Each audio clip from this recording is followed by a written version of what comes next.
हमारे साथ अब जुड़ रहे हैं निरंजन हिरंदानी साहब और आशीष अग्रवाल साहब। दरअसल आशीष अग्रवाल साहब जो है फाउंडर और सीईओ हैं प्रॉपर्टी पिस्टल के, जो कि एक tech based real estate venture है, ब्रोकिंग एडवाइजरी फर्म। और निरंजन सर तो खैर you don't need an introduction, कोई जरूरत ही नहीं है, सब जानते हैं चैनल पे निरंजन सर को। को फाउंडर और एमडी हिरंदानी ग्रुप के नेशनल वाइस प्रेसिडेंट चेयरमैन नरेटको के। आप दोनों का स्वागत है। निरंजन सर, बेसिक आइडिया आप दोनों के लिए था कि बेसिक आइडिया ये समझने के लिए था कि रियल एस्टेट में चल क्या रहा है इस समय। तरह तरह की खबरें आती हैं, रियल एस्टेट के लिस्टेड स्पेस के स्टॉक्स जो हैं लो लेवल से बहुत अच्छी रिकवरी दिखा रहे हैं। तो निरंजन सर, इस समय डिमांड प्राइसिंग कैसी शेप अप कर रही है? क्या वाकई ये सच है कि हम लोग एक लॉन्ग टर्म बुल साइकिल में पहुंच गए रियल एस्टेट स्पेस में, जो कई लोग कहते रहते हैं, आए दिन पढ़ने को सुनने को मिलता है? ऐसा हो रहा है क्या? नीरज जी, आप बहुत सही बता रहे हैं कि पॉजिटिव मार्केट तो एक मिनट निरंजन सर, ये अड्डा नहीं है, नीरज जी नहीं है, ये आशीष है। मेरा बहुत लॉन्ग एसोसिएशन है। इसका मुझे थोड़ा है। इसके लिए एडवांटेज है मेरा। क्वेश्चन कोई पूछे, नाम मेरा आएगा। निरंजन सर, आप कंटिन्यू करें प्लीज। सॉरी नहीं, कोई इशू नहीं, मजाक कर रहे थे हम लोग। हाँ, मेन मुख्य क्या है कि जो अभी ये 2-3 साल जो पहले नेगेटिव रहे आफ्टर डिमोनेटाइजेशन, उसका पिकअप तो कोविड के समय ही पिकअप हो गया था। लेकिन तब तक काफी लोगों के पास स्टॉक्स काफी थे जो अनसोल्ड थे। आज की तारीख में वो स्टॉक्स एग्जॉस्ट हो गए हैं, इसलिए नए स्टॉक्स का कंस्ट्रक्शन बहुत जोर से चल रहा है। सेकेंड बात जो रही है कि जो इन्फ्लेशन रहा है उसमें जरूर प्राइसेस की इंक्रीज हो रही है। सब लोग नहीं मांग सकते हैं, कोई कंपनियां ले सक रहे हैं, वरना they are able to pull the price in order to recover the inflationary cost.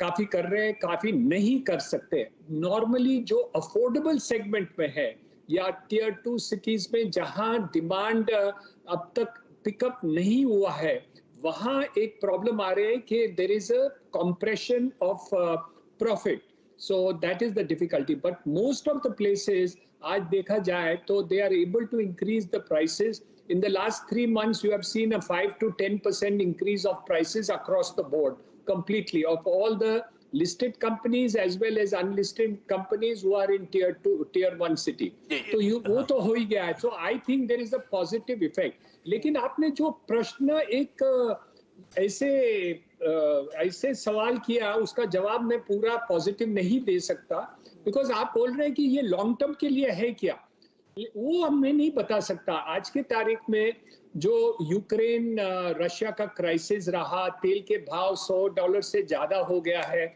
ये पूरे इन्फ्लेशन इतने भाव तक ले जा सकते हैं कि जहां फिर एक रिसेशन आ सकता है। लेकिन वो रिसेशन सिर्फ रियल एस्टेट में नहीं आएगा, अक्रॉस द बोर्ड हो सकता है। लेकिन मैं समझता हूँ होपफुली ये 3-4 हफ्ते में रशिया यूक्रेन क्राइसिस का कोई सुलझा निकल आएगा। The oil prices will be contained, then there will be no difficulty. Real estate will do extremely well. Demand बहुत ही अच्छा है. There is a continuing pickup of demand. The real estate companies are doing very, very well. And जो भाव बढ़ गए हैं वो mostly recovery पर आ गई है. Means they are able to charge the prices of the to the extent to which is there. अभी स्टेट गवर्नमेंट्स भी ट्राई कर रहे हैं. Some discussions are going on with state governments के भाई कुछ स्टैम्प ड्यूटी में फिर राहत दे, या कुछ जो डेवलपमेंट चार्जेस हैं उसमें कुछ कम हो जाए. तो ये सब बातें चल रही है, and I am hoping that in the medium term again there will be a further pickup of the real estate stocks. Hiranandani sir, जो आप कह रहे हैं उसमें एक पॉइंट आपने बहुत स्ट्रांग रखा कि पुरानी इन्वेंट्री खत्म हो गई है, नई है और उसमें लोग बाय कर रहे हैं. दो इसमें मैं डेटा जोड़ के अपना सवाल पूछता हूँ. एक, जब बात करते हैं हम लोग, कई एक्सपर्ट्स को कहते हैं अफोर्डेबिलिटी बढ़ी है लोगों की और वो खरीद पा रहे हैं मकान, एंड यूजर, इन्वेस्टर नहीं. और दूसरा, जब किसी हाउसिंग फाइनेंस कंपनी से बात करो, अभी मैंने कैनफिन होम से बात की तो वो कह रहे तो रोबस्ट डिमांड है हमारे पास होम लोन की लेकर के. अगर इन दोनों को मैं क्लब करूं कि अफोर्डेबिलिटी बढ़ी है और प्लस रियल डिमांड है, एंड यूजर की डिमांड है और इन्वेंट्री है नहीं, तो क्या ये ट्रेंड सस्टेनेबल नहीं लगता आपको? बहुत ही सस्टेनेबल है, वही मैं कहा। लेकिन आपने जो राइडर रखा था कि is it sustainable in the long run, जैसे रशिया यूक्रेन क्राइसिस आ गए, ऐसे कोई क्राइसिस आ जाए या तेल के भाव $100 से ऊपर रहे, that may cause a different type of recession in the economy over a long period of time. Then it will affect all the companies. तो मेरे अंदाज से शॉर्ट रन में ये प्राइसेस तो सस्टेन हो गए हैं। आज की तारीख में कोई दिक्कत नहीं है, real estate been able to sustain the changes which have taken place. लेकिन लॉन्ग टर्म में ये तेल के भाव 100 से ऊपर तो मुझे तो डर लगता है, कुछ तो डर रहे हैं। तो आप देखा, निरंजन सर को डर लगता है तो कल हमारा क्या हाल हो रहा है, रात में नींद नहीं आती। No, this price of $100 plus worldwide is going to cause a lot of problem. I do not see a very easy task to that. लेकिन मुझे नहीं लगता है कि ये लंबी चलेगी, कुछ न कुछ राहत तो हो जाएगी, कहाँ न कहाँ तो ये जंग को पूरा होना ही है, आज नहीं तो कल, एक महीने आगे पीछे होगा। मैं ठीक है, इन सब पे आगे आता हूँ। आपने बहुत कुछ इंटरेस्टिंग डोप्स दिए, तो उस पर मैं आपसे ग्राउंड रिपोर्ट ले हाँ आगे और बातचीत करूंगा। लेकिन Ashish ji, good morning sir, आपका भी जुड़ने के लिए धन्यवाद। अच्छा, ये प्रॉपर्टी पिस्टल में आप लोग का क्या ऑब्जर्वेशन है? फ्रेंचाइजीज में फुटफॉल या फिर ऑनलाइन उसमें हिट्स बढ़ रहे हो, इंक्वायरीज बढ़ रही हैं, और इंक्वायरीज एक्चुअल कन्वर्जन की तरफ बढ़ रही हैं क्या? ट्रेंड क्या है दरअसल रियल एस्टेट मार्केट बढ़ रही है? और मेरा जो पर्सनल मानना है, जैसा आपने स्टार्ट में बोला कि मार्केट बुलिश है और लॉन्ग टर्म बुलिश रहेगा, ऐसा मेरा बहुत स्ट्रांग मानना है।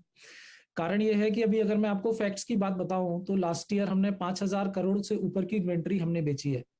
हमारे last 3 months have been the best 3 months in the company's history. Last month alone around 750 flat Property Pistol ने बेचे हैं।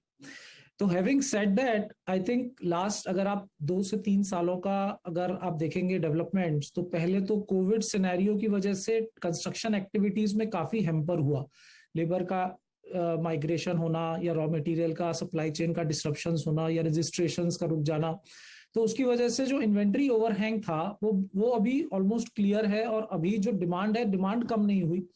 Even during covid we have seen transactions happening even, और लोगों ने जो घर की एक इम्पोर्टेंस है वो लोगों को रियलाइज हुई है कोविड पीरियड में भी। Plus both central and state governments have been kind enough to give a strong, एक बहुत अच्छा पुश उन्होंने दिया है। स्टेट गवर्नमेंट की बात करूं तो स्टैम्प ड्यूटी का जो रिडक्शन हुआ था उससे बहुत अच्छा, मैं महाराष्ट्र में ही नहीं मैं बोलूंगा, उससे एक सेंटिमेंटली पूरे अक्रॉस इंडिया में डिमांड को अच्छा पुश मिला।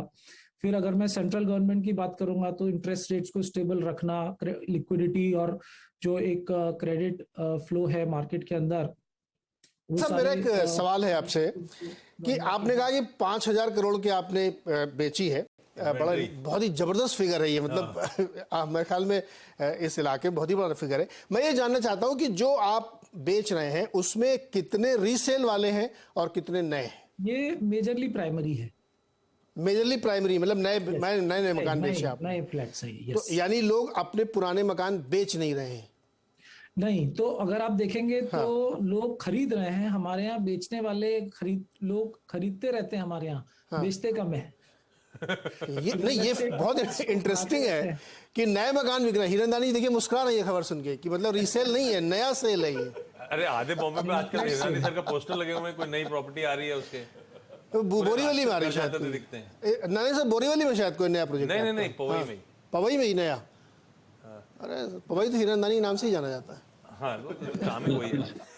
पर हिरनानी सर, आपने एक इंटरेस्टिंग बात करी, अक्रॉस बोर्ड 5 से 10% की प्राइसिंग में हाइक्स देखने को मिले। ये प्राइसिंग में हाइक्स बेसिकली लार्जली सिर्फ कॉस्ट इन्फ्लेशन को पास ऑन करने के लिए थे कि रियलाइजेशंस भी साथ साथ कुछ इंप्रूव हुए? और जिस तरह के वो ग्राफिक्स प्रोड्यूसर्स आप चला रहे हैं, स्टील कीमतें, सीमेंट कीमतें, ईंटे की कीमतें, ये एक्चुअली 5-10% के हाइक से पूरा पास ऑन हो भी पाया है या कुछ डेंट प्लेयर्स को लेना पड़ा है, कुछ डेंट आपको लेना पड़ा है? अफोर्डेबल सेगमेंट में सिर्फ पास ऑन हुआ है कि they are able to barely recover the cost of inflation. लेकिन उसके जो मीडियम एंड हाई एंड में है वहां डेफिनेटली प्रॉफिट रियलाइजेशन ज्यादा हुआ है। सो ओवरऑल आप देखा जाए तो अफोर्डेबल सेगमेंट में जहां construction cost is a very large element of total cost, वहां they have just been able to recover the inflationary cost.